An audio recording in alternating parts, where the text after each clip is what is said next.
Good evening, sir. Hi. We would like to really know your views and comments for the budget which has been announced today. We would really want to know what is your best thing you found about the budget today.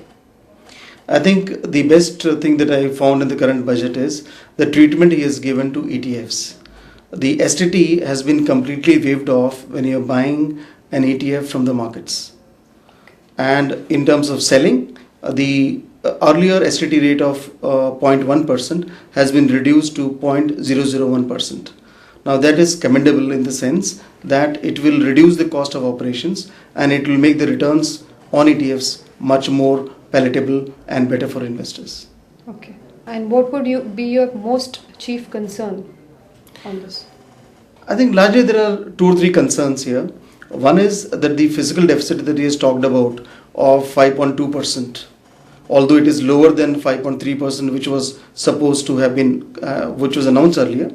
And the second is that next year he'll do it to bring down to 4.8%.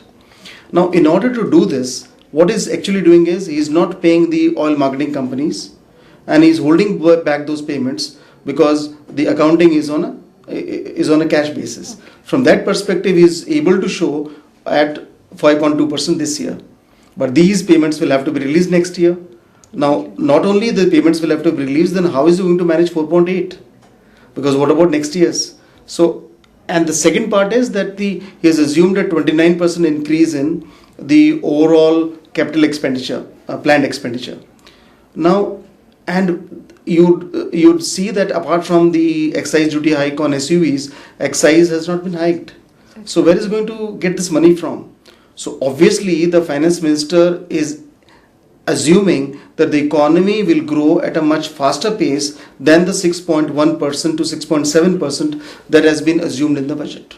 Okay. Now you saw those numbers. The GDP in the third quarter, with the numbers came out after the finance minister presented the budget in the Lok Sabha, have just been around, 4.5%. True. Now this number tells you the state of the economy. Now to assume the economy will grow at 7.5% plus in the next year is asking for the moon. So I think we'll have some trouble here and these numbers will come back to haunt him. We have one more question, sir. What are the FIRs worried about? The FIs are worried about that the finance minister or the current budget is now asking them to produce, apart from the fact that earlier it was necessary to just produce a resident certificate of taxation. Now they also have to produce an certificate of that who is the ultimate owner. Now this is going to create a lot of problems. And the FIIs who have invested with the current guidelines might find it very difficult to continue to cope up with the requirements which might come in. So either Mr. Chidambaram will have to come out and say and clarify that this is what the matter is, and if it is to the satisfaction of the FIIs, I think the matter will be over.